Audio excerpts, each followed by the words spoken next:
कि हजरत उमर के जीवन की एक बड़ी प्यारी घटना याद आ गई कि एक बार उन्हों का दुश्मन जो नाल दा बादशाह सी, नाल दे देश का बादशाह सी, उन्हें हजरत उमर नूं खत्म करने वास्ते अपने एक गुलाम नूं भेजिया और उन्होंने कुछ इतर दिते, इतर कहते सेंट नूं, और नाल एक जहर की शीशी दी और यह गल कही कि पहला इतर दई, जदों इहदी स्मैल वो लैणगे सोहनी लगेगी, फिर नाल ही इतर विच जहर की शीशी रख दई। ये जहर की शीशी ऐसी है कि जेड़ा भी इहदी स्मैल लैंदा है, यानी इहदी महक लैंदा, नाल ही सुंघदे सारी मर जाता है। हजरत उमर की मौत हो जाएगी और नाल उस बादशाह ने कुछ धन भेज दिता और नाल एक कहते है गुलाम औरत नूं भेज दिता जो बड़ी सुंदर सी। हुण कहते धन, गुलाम औरत और नाल उसने वो इतर भेज दिता कि ये नजराना दे दे मेरे वालों, क्योंकि मकसद तो यह सी उमर की जान लैण दा। जदों ये गुलाम पहुंचा मदीने विच, हजरत उमर बारे पुछया कि तुहाडा बादशाह किथे है उमर, तो लोगों ने दसिया कि साडा बादशाह उमर वो तो फकीरां की तरह रहिंदा है, कहण नूं ही है मक्के दा बादशाह, पर रहिंदा फकीरां की तरह है, वो फलानी जगह बैठा है। जदों कहंदे ये गुलाम गया, इन्हां तां सोचिया सी जिद्दां साडा बादशाह आलीशान महलां च रहिंदा है इद्दां ही रहिंदा होएगा, पर उमर नूं देखिया कि पेड़ थल्ले बैठे हुए है, वो भी थल्ले बोरी बिछा के, और जाके उसने जदों देखिया तो देख के उहदे मन च वो दर्शन करके ऐसी खिच पई कि ये रब का कोई नेक बंदा लगता और मेरा बादशाह इनू मारना चाहता है। जरा समझना सारे जी।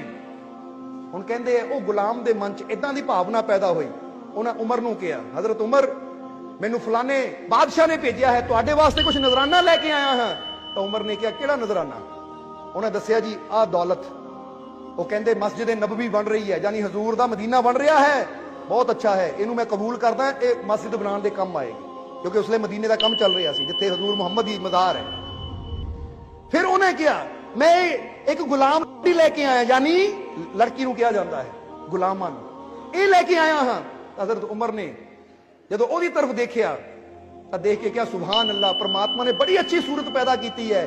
फिर हजरत उमर ने एक नाल ही नौजवान बैठा सी जिहदी शादी नहीं हुई सी, हजरत उमर ने कहा ऐ नौजवान तू इस नाल शादी करना चाहता हाँ?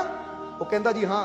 कहते फिर जा, ये मैं तेरे इख्तियार च दिती, तेरा अज निकाह पढ़िया जाएगा, अज तो ये तेरी पत्नी है। वो गुलाम बड़ा हैरान रह गया, कहता मैं तो सोचा सी तां साडे बादशाह कोई चीज पसंद आ जाए मेरी, पर इन्हां दे अंदर तो कोई असर ही नहीं है। फिर उन्हें हजरत उमर ने किया होर की चीज है, उन्हें इतर पेश किया, कहता जी आ ओ इतर है जिहड़ा बड़ा कीमती है, एक बार कपड़े नूं लग जावे तो कपड़ा धो धो के फट जाता, पर इतर दी स्मैल ओदी महक नहीं जाती। हजरत उमर ने कहा लिया फिर ये मेरी हजूर दी मज़ार ते सुटन दे काम आएगा, क्योंकि मेरे हजूर दी मज़ार चों महक आनी चाहिए, मेरे मुर्शद दी मज़ार चों। ये आशिक दा प्रेम। हुण जदों उन्हां देखिया अपने वास्ते तो रखिया ही कुछ नहीं, इन्ना रब दा प्यार करने वाला अपने मुर्शद नाल, तां ओहदे मन च इक्को ही गल आई, कहंदा इन्ना नेक आदमी हुण जे मैं जहर दी शीशी देवां ये दुनिया तो चला गया तो फिर मैं तेरे हथों बहुत बड़ा पाप होएगा। इसलिए उन्हें की कीता, वो शीशी दी। हजरत उमर कहते होर कुछ है? वो कहता जी आ शीशी है। कहते की है? वो कहता जी सच दसा इहदे च जहर है, ये जहर की गंध लैण नाल ही, महक लैण नाल ही बंदा मर जाता है।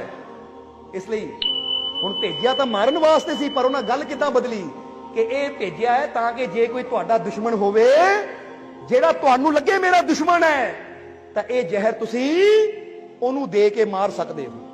हजरत उमर ने हस के शीशी पकड़ी, कहते है एक मेरा सब तो बड़ा दुश्मन, अच्छा कीता तू जहर ले आया। वो कहता जी केड़ा तुहाडा दुश्मन है, क्योंकि जिथे तक तुसी मैनू नजर आते हो तुहाडा दुश्मन तो कोई हो ही नहीं सकता। वो कहते है लिया बहुत अच्छा है तू जहर ले आया। वो कहते जी दुश्मन केड़ा है? तो हजरत उमर कहते तू नहीं जान सकता, क्योंकि मेरा दुश्मन मेरे अंदर बैठा नफ्स, ये मन, जरा गौर करना। कहते अच्छा होया नू ले आया, ये दुश्मन का मरना जरूरी सी, और तू कहता है यदि महक लैण ने बंदा मर जाता। वो कहता जी हाँ। उन्होंने शीशी खोली, पी गए, बिस्मिल्लाह कह के रब दा नाम लैके शीशी पी गए। वो गुलाम का तो हथ पैर कंबण लग गए, जेदी महक लैण ने बंदा मर सकता, इन्ना शक्तिशाली खतरनाक जहर, वो पूरी शीशी पी गए, छोटी गई, ये तो हुण खत्म। हजरत उमर बैठ गए, चेहरा लाल हो गया, पसीना आना शुरू हो गया। और ये गुलाम डरना शुरू हो गया। 10-15 मिनट बाद हजरत उमर ने अखां खोलियां, मुस्कुराए, कहते डर क्यों रहा है, फिक्र ना कर, मैं अपने मालिक के विश्वास से जहर पीता है और मेरे मालिक की ताकत है जहर नालों बहुत बड़ी है। जिदा मीरा ने सतगुर के भरोसे जहर पी लिया सी ना, तो जहर ने उन्हें कुछ नहीं बिगाड़िया। हजरत उमर ने की साबित किया, वो कहते दुनिया के कोई भी जहर ओदी रहमत तो बड़ा नहीं है।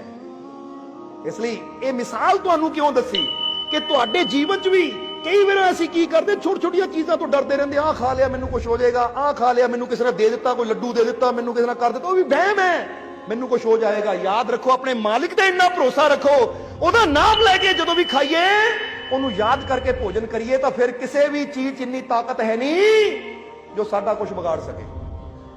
बस अपनी सुरती, अपना ध्यान अपने मालिक वाल रखना है।